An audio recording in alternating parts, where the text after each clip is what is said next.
বকেয়া পেমেন্ট ও একাধিক দাবিতে বিক্ষোভ দেখালো পিএইচইর কন্ট্রাক্টররা। দীর্ঘদিন ধরে বকেয়া পেমেন্ট না পাওয়া সহ একাধিক দাবিতে পথে নামলেন অল বেঙ্গল পিএইচই কন্ট্রাক্টরস অ্যাসোসিয়েশনের সদস্যরা।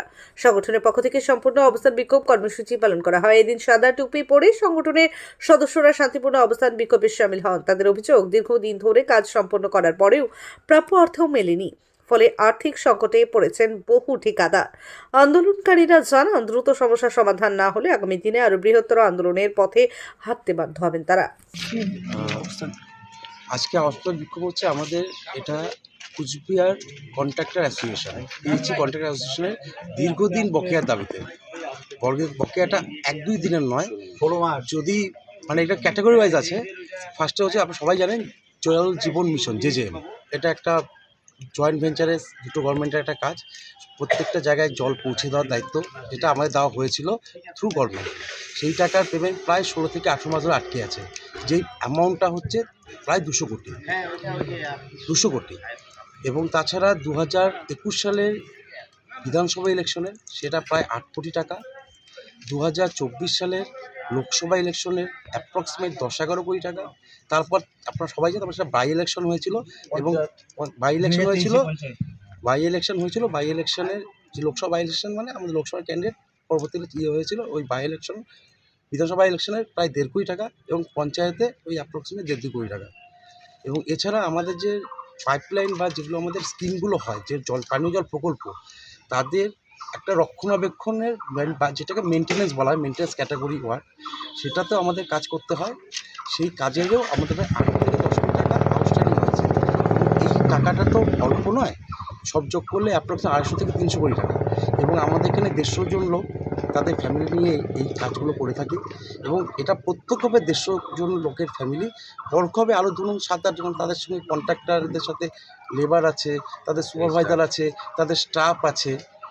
এদের প্রত্যেকেই প্রত্যক্ষ পরোক্ষ যারা ইনভলভ, তারা প্রত্যেকেই আজকে বিভিন্নভাবে আর্থিকভাবে দুর্বল হয়ে গেছে। কারণ এতগুলো টাকা এত দীর্ঘদিন ধরে আটকে থাকলে যেটা হয়ে থাকে, যেটা কী হয়, সবার কাছে তো এই পুঁজিটা সবসময় থাকে না।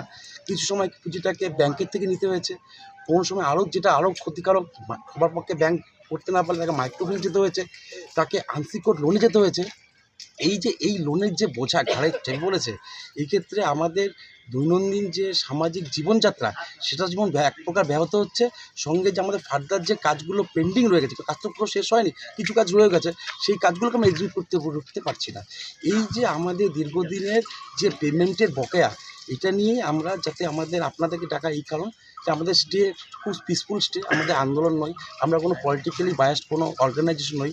আমরা একটা অর্গানাইজেশন যারা আমরা কাজ করি এখানে, আপনাদের মাধ্যমে যাতে আমরা হায়ার অথরিটির কাছে এই পুরো ব্যাপারটা পৌঁছে দিতে পারি, এই জন্য আপনারা এসছেন, বা আমাদের এই ব্যাপারটা পৌঁছে দেওয়াটাই আমাদের মূলত কি দাবি রয়েছে, মানে কি আমাদের পুরনো বকেয়াগুলোকে আমাদের মিটিয়ে দেওয়া, যাতে আমরা এই যে লোনের বোঝা থেকে মুক্ত হতে পারি, এবং আমরা ফার্দার যে কাজগুলো রয়েছে সেই কাজগুলো কমপ্লিট করতে পারি। এই যে অবস্থান বিক্ষোভের এর আগে হায়ার অথরিটির সাথে কথা হয়েছে কি? দীর্ঘদিন যাবত এই নিয়ে কথাবার্তা চলছে, আমরা রিকোয়েস্ট করেছি। দেখুন, অবস্থান তো মানুষ এমনি কেউ করে না, সে তখন তার দেওয়ালে পিঠ ঠেকে যায়, মানে লাস্ট নেলটা যখন পোতা হয়ে যায়, তখনই সেই জায়গাটায় বসে।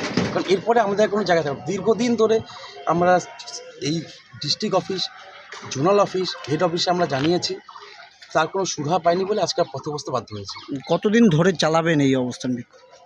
দেখুন, আমরা তো চাইছি যে আমাদের অবস্থান আজকেই শেষ হোক, যেহেতু আমরা পেমেন্টটা পেয়ে যাই। যদি এর কোনো সলিউশন না হয়, কোনো সুরাহা না হয়, তাহলে আমাদের আরও কমিটি আছে, জোনাল কমিটি আছে, আমাদের সেন্টার, তার সঙ্গে পরবর্তীকালে আমরা আলোচনা করে এটা আরও দীর্ঘমেয়াদী প্রকল্পে কী করতে, সেটা আমরা নিজের আলোচনা করে ডিসিশন করবো। যতদিন পেমেন্ট ক্লিয়ার না হয়, তো আমাদের এই অবস্থা ছাড়া তো অন্য কোনো উপায় নেই আমাদের হাতে।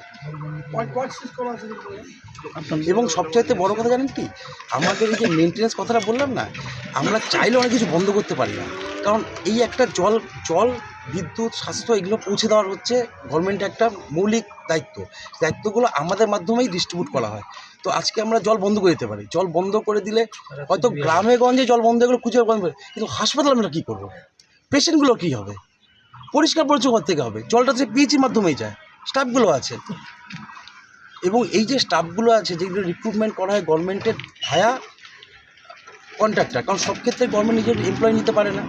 কারণ সেক্ষেত্রে অনেক রেসপন্সিবিলিটি গভর্নমেন্টে চলে আসে। তো আমাদের সেটা দেওয়া হয় যে আমরা সেই বেতনগুলো আমাদের থাকতে সেই বেতনের টাকাগুলোও দীর্ঘদিন ধরে আমাদের আটকে আছে।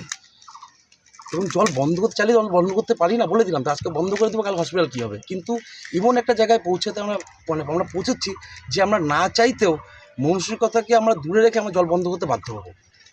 এই দাবি যতদিন না মানবেন ততদিন কি কাজ করবেন? তারপরে এখন তো কাজ চলছে, কিন্তু ভবিষ্যতে কাজ মনে হয় করতে বললাম তো, মানসিকতাকে দূরে সরিয়ে রেখে হয়তো আমরা জলটা বন্ধ করতে বাধ্য হবো। সেটা হয়তো হসপিটাল সেক্ষেত্রে সাফার হবে, কিছু করার থাকবে না তো আমাদের।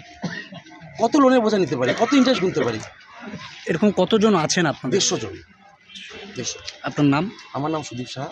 কী দায়িত্ব রয়েছে? আমাদের এখানে দায়িত্ব বলে আমরা সবাই এক সংঘবদ্ধ লোক।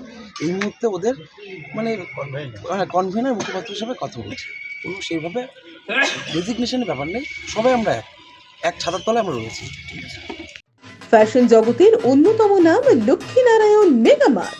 এখন কোচবিহার শহরের RNN রোডে ফ্যাশন জগতের পুরুষদের অন্যতম প্রতিষ্ঠান লক্ষ্মীনারায়ণ মেগামার্ট পার্ট 2। এখানে আপনারা পাবেন ফ্যাশন জগতের বিভিন্ন নামি দামি কোম্পানির পুরুষদের রেডিমেড পোশাকের আকর্ষণীয় সম্ভার। এছাড়াও লক্ষ্মীনারায়ণ মেগামার্ট আপনাদের জন্য নিয়ে এসেছে ধামাকা অফার। আমাদের ঠিকানা রাজরাজেন্দ্র নারায়ণ রোড, কোচবিহার।